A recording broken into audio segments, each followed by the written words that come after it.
नमस्कार मित्रांनो, मी आशिष सर. आज आपण एक छोटासा इंटरव्ह्यू घेतो. ज्या मुलाची कहाणी ज्यांनी 4 भरतीमध्ये एक एक 2-2 मार्कांनी राहिला.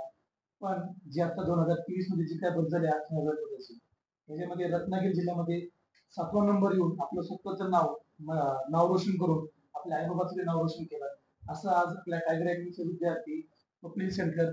नमस्कार स्वप्नील. नमस्कार आज सर. तू अकॅडमीमध्ये आलाय. तुला आज काय वाटतं बुवा माझ्या अकॅडमीत आल्याबद्दल? सर मला खूप आनंद होतोय कारण ह्याच ठिकाणी ह्याच ग्राउंडवर मी आपण आमचं आयुष्य म्हणजे करिअर घडवण्यासाठी आमच्याकडून ज्या ज्या गोष्टी करून घेतल्या किंवा आम्ही आमचा घाम गाळला इथं त्या कष्टाचं आज सार्थक झालं. कारण प्रवास खूप मोठा आहे सर.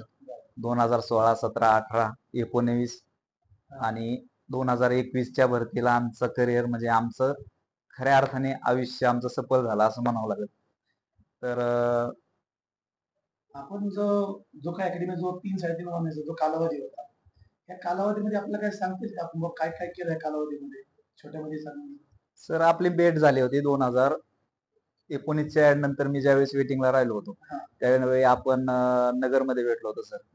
त्या ठिकाणी भेटल्याच्या नंतर तुम्ही आम्हाला विचारलं की कशात कमी पडला तुम्ही. तर मी सांगितलं की तुम्ही ग्राउंडला सर थोडासा पाठीमागे राहिला मी. तर तुम्ही त्यावेळेस बोलले की फक्त तू माझ्याकडे ये. तू माझ्याकडे ये, तुला नोकरी लागण्याची तुझं आयुष्य घडवण्याची जबाबदारी माझ्याकडे लागली. त्याच्यानंतर तुमच्या तेवढ्या शब्दावर फक्त मी आलो. इथं आल्याच्या नंतर हे वातावरण पाहून मला खरंच जाणवलं की आपल्यात बदल होऊ शकतोय, इथून आपलं ग्राउंड टॉपला जाऊ शकतोय. नंतर आपण जेमतेम 2.5 ते 3 महिने सर आपल्याला ग्राउंडच्या वेळेस भेटले. तर त्या कालावधीत तुम्ही स्वतः कबड्डीचे प्रशिक्षक असल्यामुळं तुम्ही त्या लेवलचं आमच्याकडून ग्राउंड करून घेतलं सर फिजिकल. आपण दुसरी गोष्ट अशी ज्या 3 महिन्यामध्ये तुम्ही अभ्यास कसा आहे? आमच्या जे नवीन मुलाची भरती आता करतायत, त्यांना अभ्यासाबद्दल कसं सांगताल? सर पोलीस भरतीचा अभ्यास करायचं म्हणलं तर मराठी, गणित, बुद्धिमत्ता आणि जीएस आणि जीके हे विषय प्रत्येक विषय येतात. प्रत्येक विषयाला असं एक वेटेज दिलेलं आहे. तर सकाळी आपलं ग्राउंड होत होतं सकाळी 5:30 ते 8. हा याच्यानंतर मी फ्रेश होऊन डायरेक्ट लायब्ररी जाऊन बसायचो आणि 12 वाजेपर्यंत पहिला टर्म सर माझा पूर्ण व्हायचा. ह्या टर्म मध्ये मी मराठी व्याकरण किंवा गणित पूर्ण दिवसाचं संपूर्ण टाकायचं.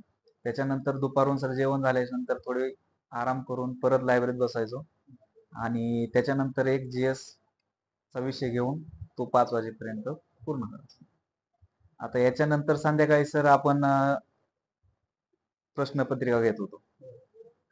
तर त्या प्रश्नपत्रिकामुळे पूर्ण दिवसाचं झालेलं रिव्हिजन तर होतच होतं आणि याच्यानंतर संध्याकाळी विशेष टाइम तुम्ही जीके साठी देत होता सर, चालू घडामोडी आणि त्याच्यात प्रश्न उत्तर पण होऊन जायचे. तर त्याचा भरपूर फायदा झाला. दुसरी गोष्ट अशी, आता बघा आपला कालखंड गेला, आपण बरेच जागेवरती आपण मीटिंगचे आपण एक मार्क ठरवलं. पण ज्या टायमाला आपण रिझल्ट मध्ये ज्या टायमाला आपण 2023च्या भरतीमध्ये रिझल्ट मध्ये नाव आलं, लिस्ट मध्ये नाव आलं, तेव्हा ते क्षण सांगू शकतो ना मला?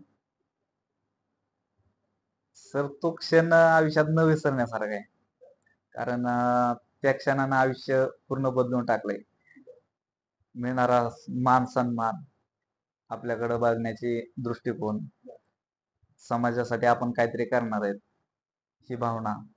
तर माणसाचं आयुष्य काय होतो आणि काय झालो हे पूर्ण एका सेकंदात माणसाच्या असं समोर येऊन जाते.